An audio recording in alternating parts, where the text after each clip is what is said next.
Ok, bonsoir à tous. J'espère que vous allez bien. Aujourd'hui, nous allons parler des contacteurs. Voilà. J'espère que vous avez déjà vu ces contacteurs-là de manière physique. Voilà un contacteur qui est dans ma main. Voilà. Et c'est comme ça qu'il se présente. Ok. Voilà un autre. Deux modèles, deux différents contacteurs. Les marques ABB. Il y a plusieurs marques.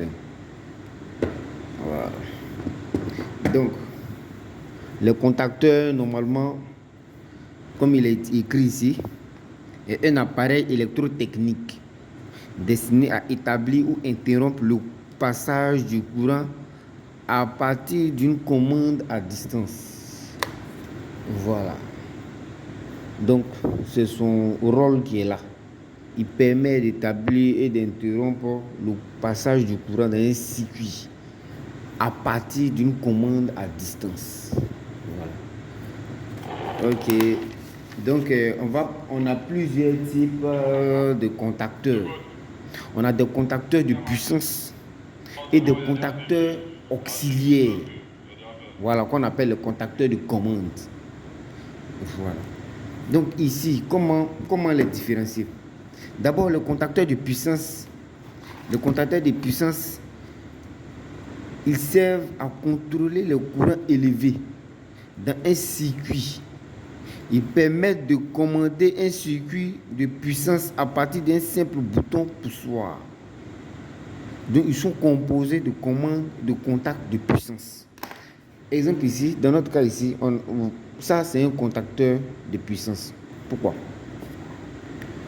On a des contacts de puissance ici, marqués 1L1,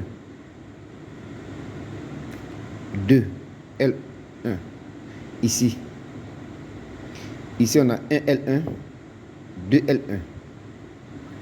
Voilà. Donc, si je vais bien expliquer, je viens là. Voilà comment c'est marqué dessus.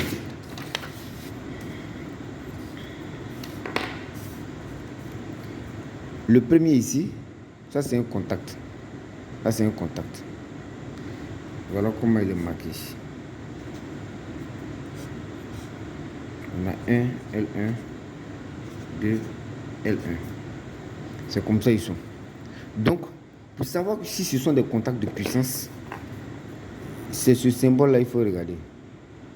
Quand vous voyez les L, quand vous voyez ces L-là, c'est que ce sont des contacts de puissance.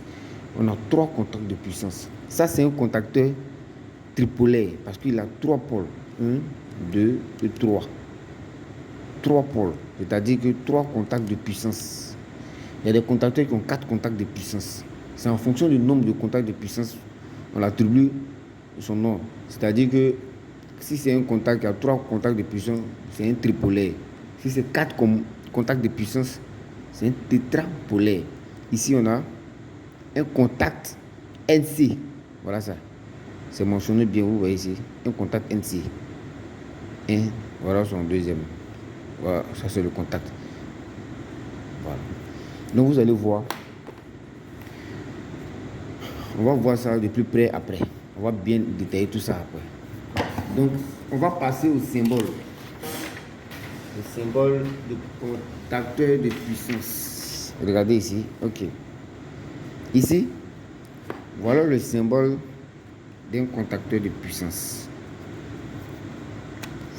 C'est ce qui est là. Ce qu'on vient de voir tout à l'heure là. Ici, on a L1, L1, L2, L2, L3, L3. Donc, comme il est marqué ici,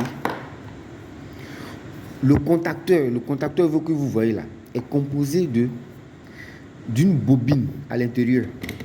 À l'intérieur du contacteur là, il y a une bobine qu'on appelle communément KM. Voilà. Donc, ces deux bornes sont nommées A1 et A2. Si vous regardez bien le contacteur, vous allez voir des lettres. Regardez ici, A1.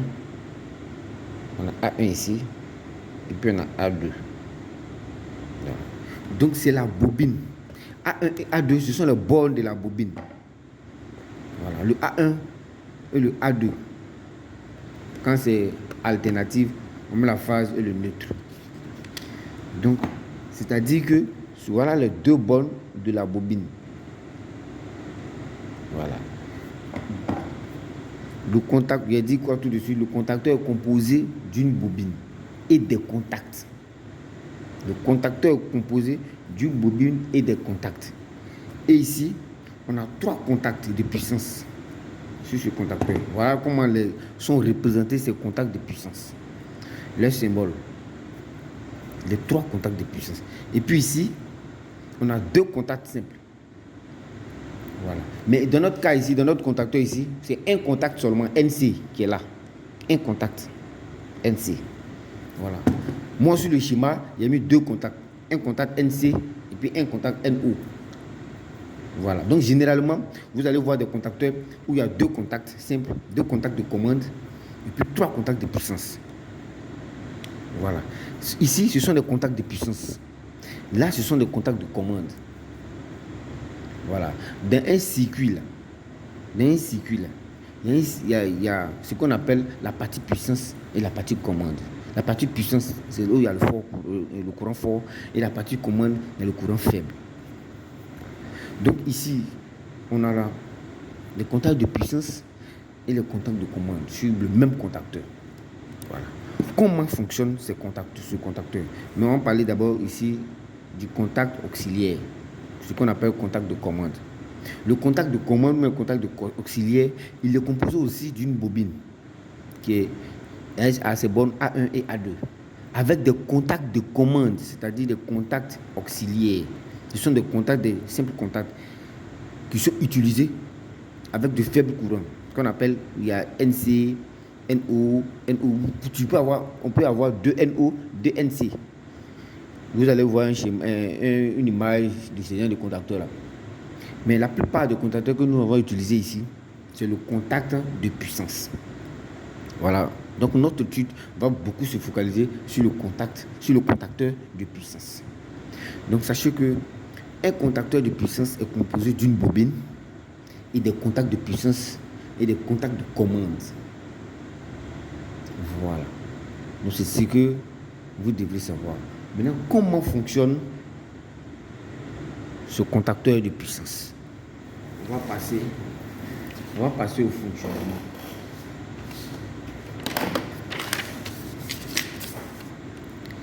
Comme je l'ai dit, le contacteur de puissance est composé d'une bobine qui est représentée comme ça.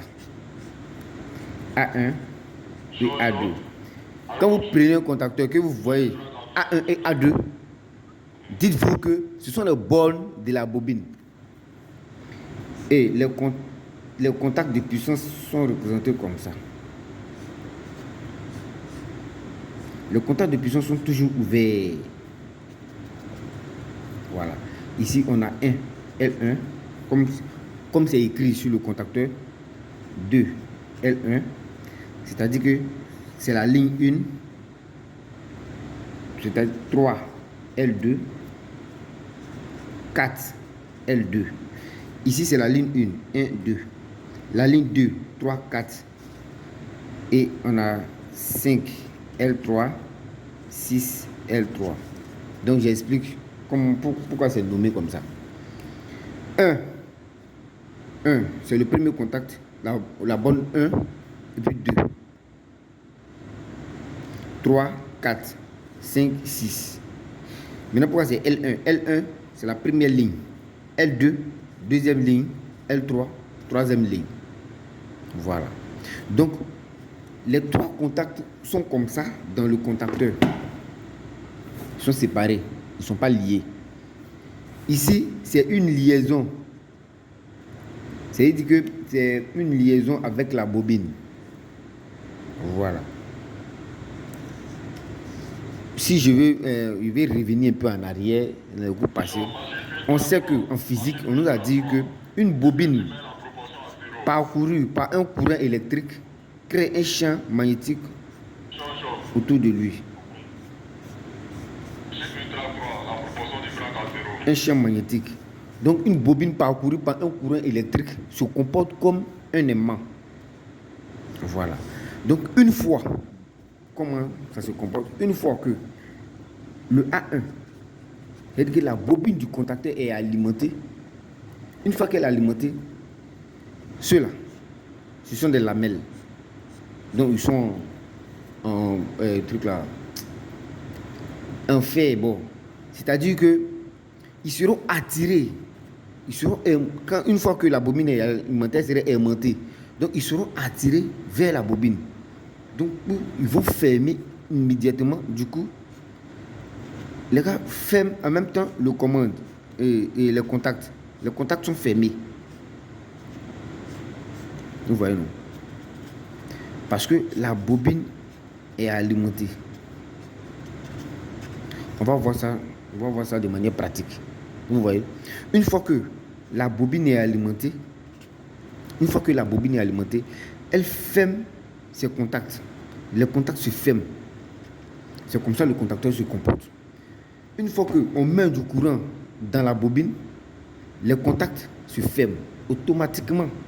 Une fois que la bobine n'est plus alimentée, les contacts s'ouvrent. Vous voyez, non? Maintenant, si on ajoute aussi les contacts de commande qui sont sur le contacteur, c'est pareil. Hein? C'est comme ça qu'ils vont se comporter aussi. Une fois que la bobine est alimentée, tous les contacts changent de position. Ceux qui sont fermés s'ouvrent.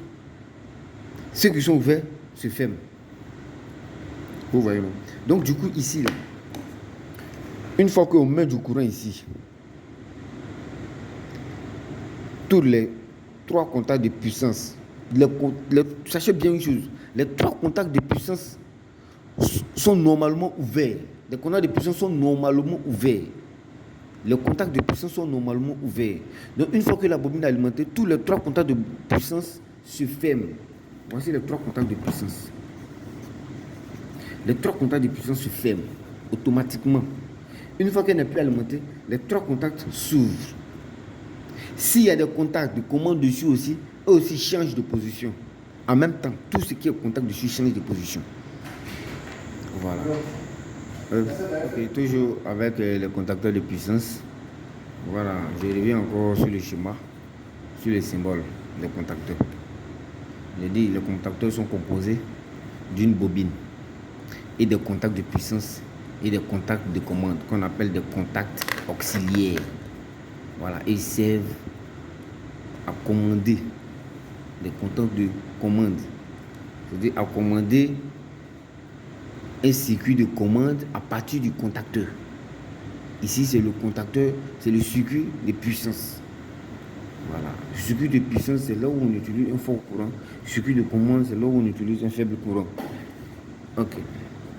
Donc, une fois que la bobine est alimentée,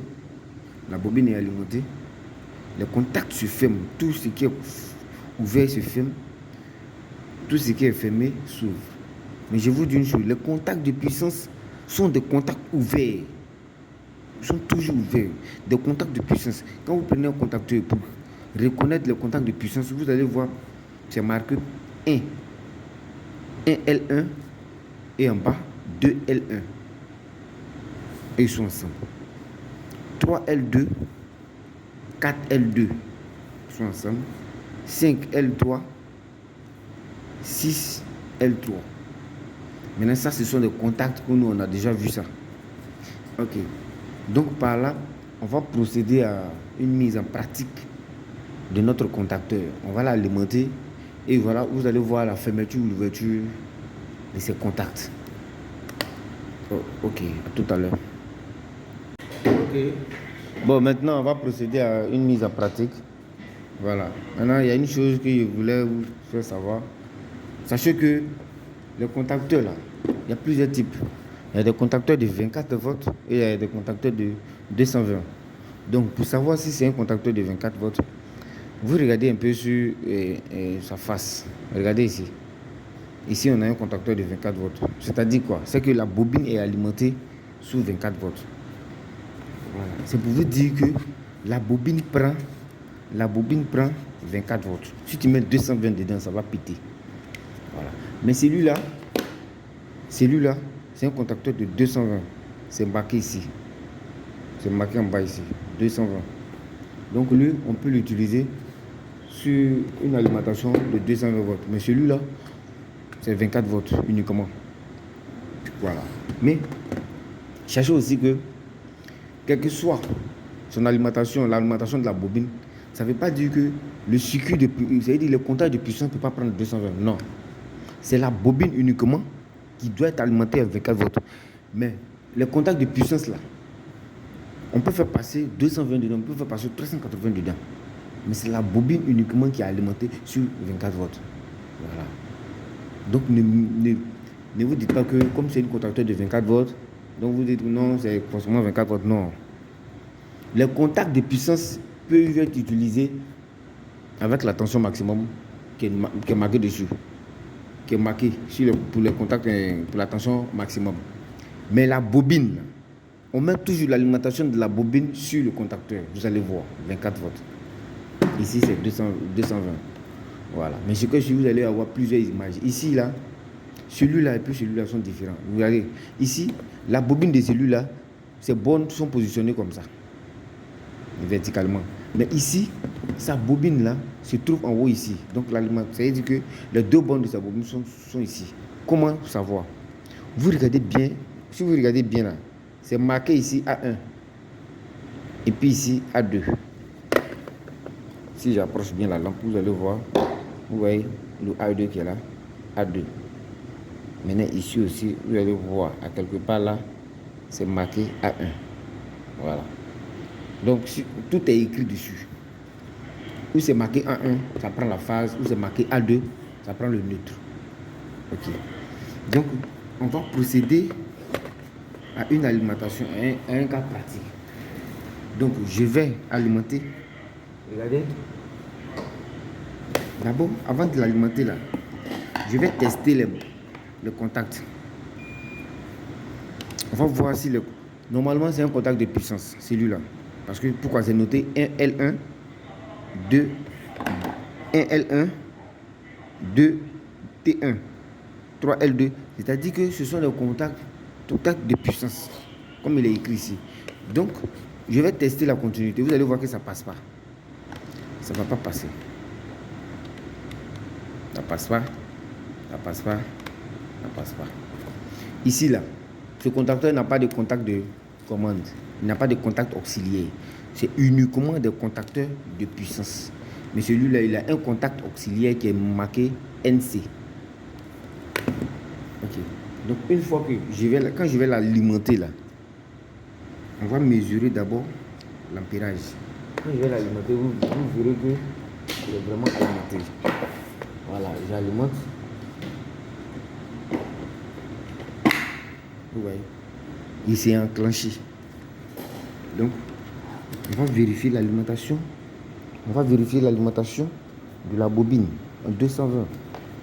On va voir si les 220, vous allez voir que les 220 viennent. Vous voyez, alimentation 220. Donc la bobine est bien alimentée. Le contacteur est enclenché. Vous voyez, il est entré. Une fois que je vais débrancher, vous allez voir que c'est désenclenché. Une fois qu'il va brancher encore, vous allez voir que c'est enclenché. Voilà. Donc c'est comme ça on le commande. Une fois que la bobine est alimentée, ces contacts se ferment. Tous ces trois contacts de puissance se ferment automatiquement. Donc on va vérifier la continuité. On va vérifier la continuité de ces trois contacts de puissance. Si le contact est bon, les trois contacts de puissance vont passer. Le premier contact.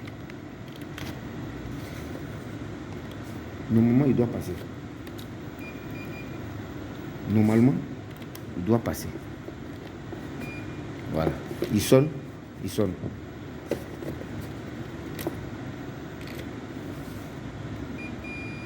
Le deuxième contact sonne.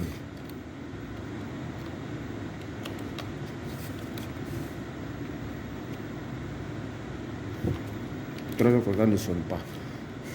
Sûrement, il y a un des contacts qui est défaillant. Normalement, là, une fois qu'il s'enclenche, les trois contacts doivent passer. Les trois contacts doivent passer. C'est comme ça. Sinon, normalement, les trois contacts doivent passer. Donc c'est comme ça ici, vous voyez. Une fois qu'il alimente, il s'enclenche. Il débranche. Bon, c'est comme ça ils fonctionnent. C'est comme ça eux ils fonctionnent. Quand on va tomber dans...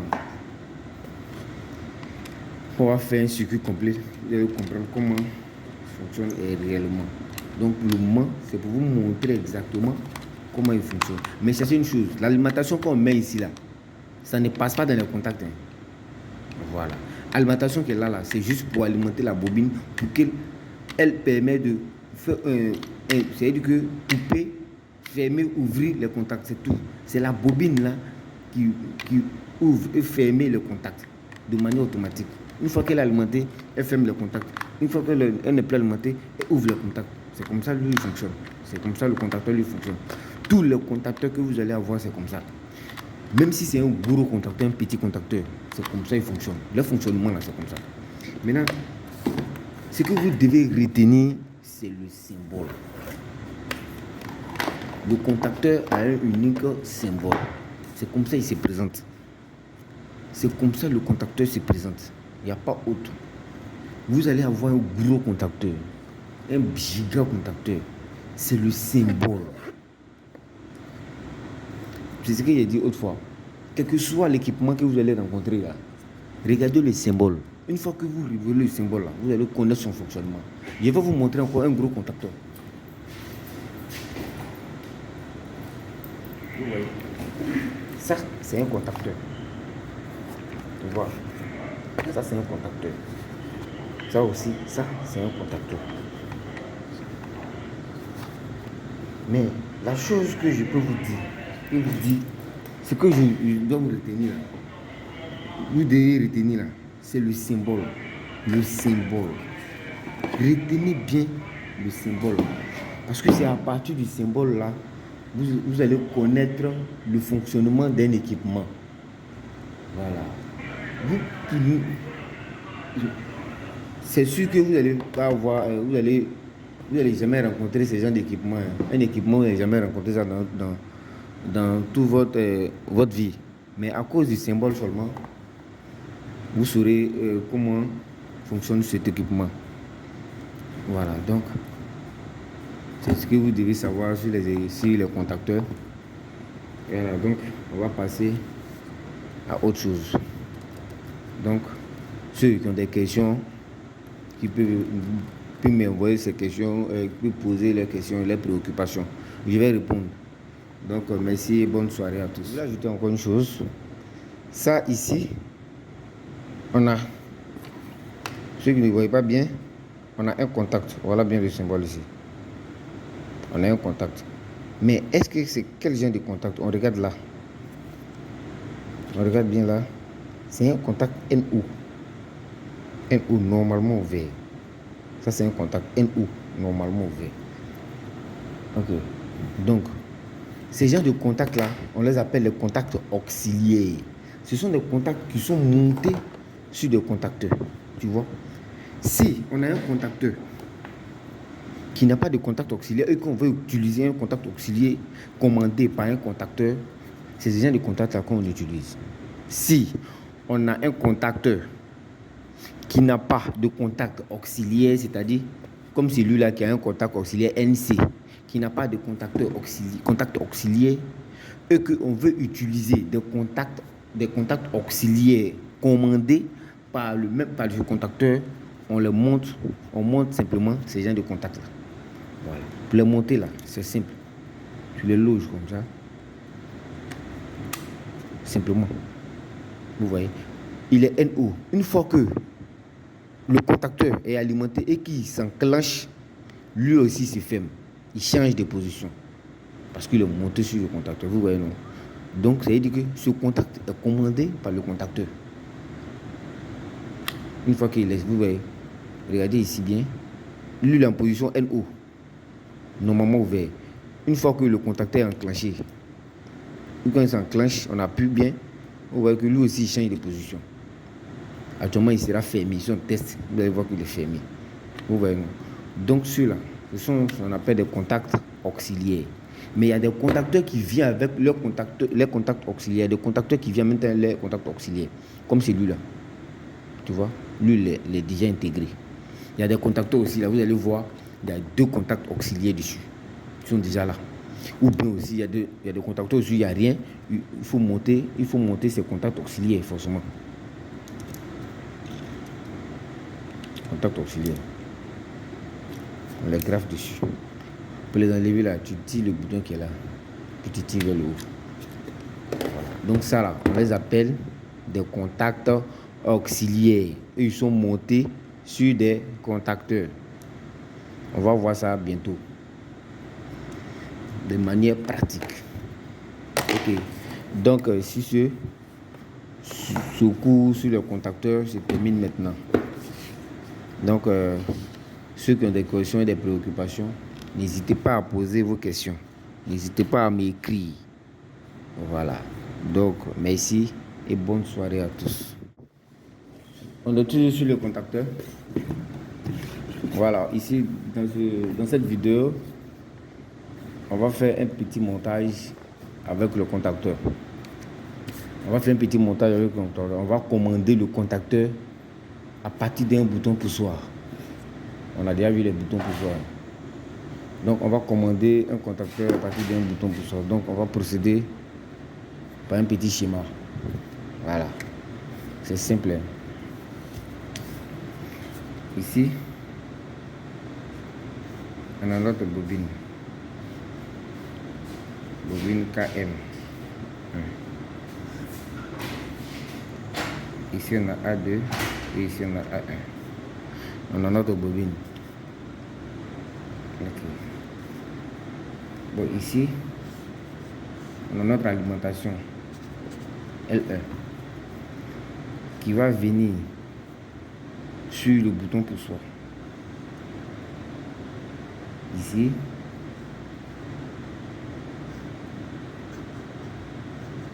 on a notre bouton poussoir. 3, 4.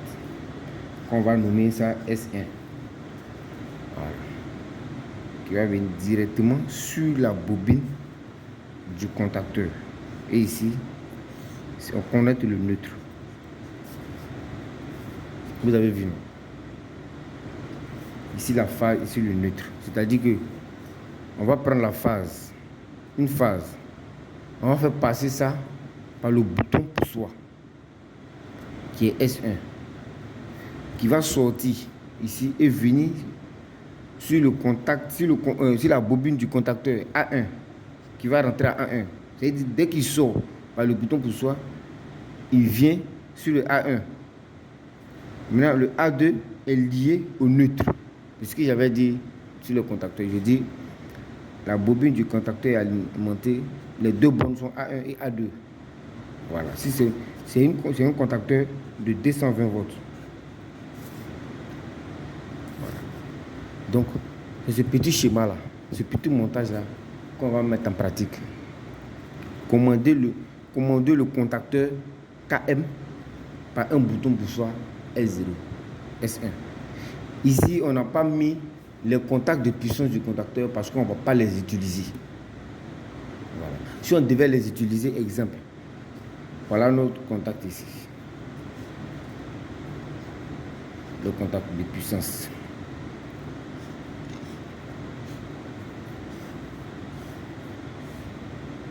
Vous voyez.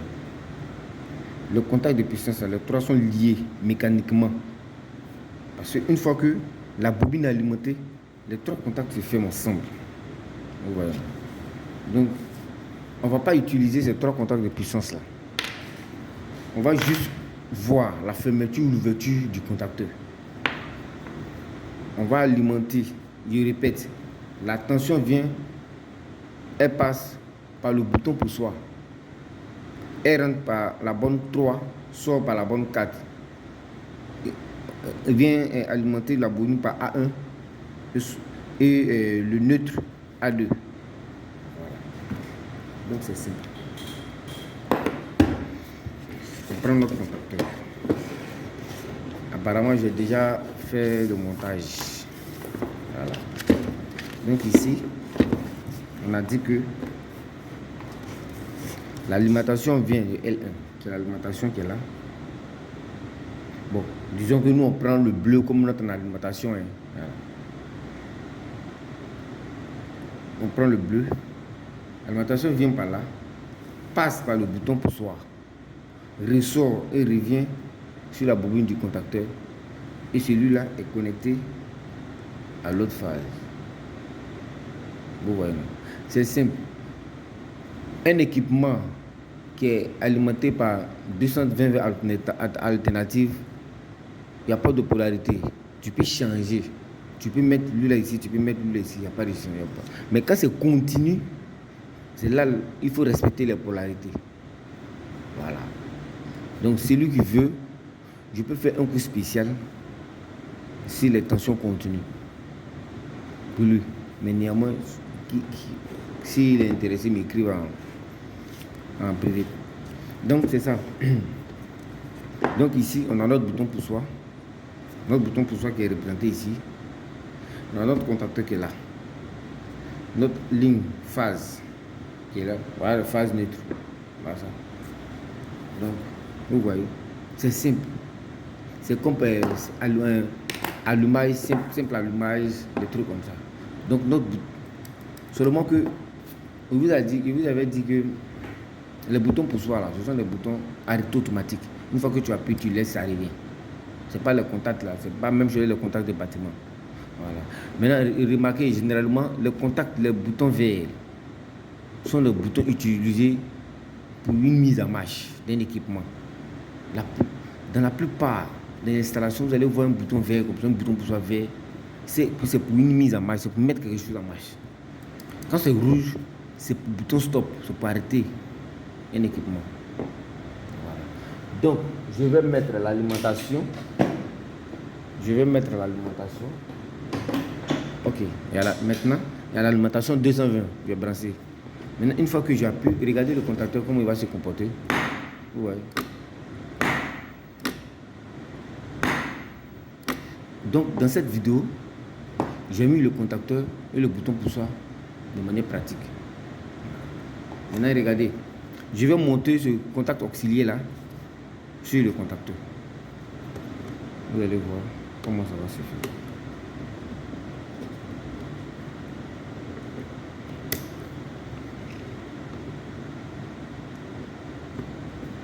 Ok.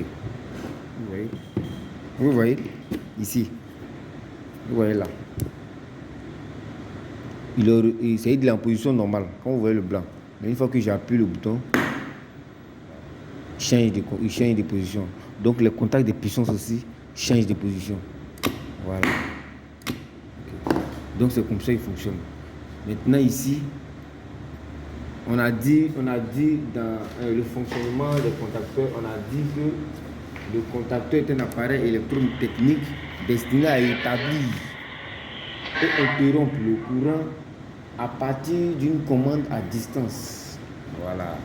Donc ici, imaginons que on a un circuit de puissance. Le circuit de puissance là, il y a les lignes qui peuvent entrer par le contacteur et sortir là dans le circuit de puissance. On peut utiliser ces contacts de puissance pour notre circuit de puissance. Vous voyez, non?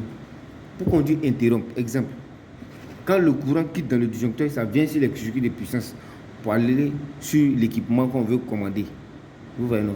Une fois qu'on appuie le bouton, on met le contacteur en marche, le courant qui est en aval, en amont du contacteur passe immédiatement et ça va sur l'équipement. Vous voyez.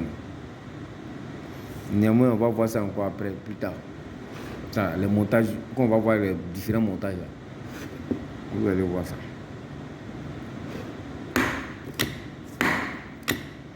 Ok, donc c'était ça, notre petite vidéo. Donc, à tout à l'heure.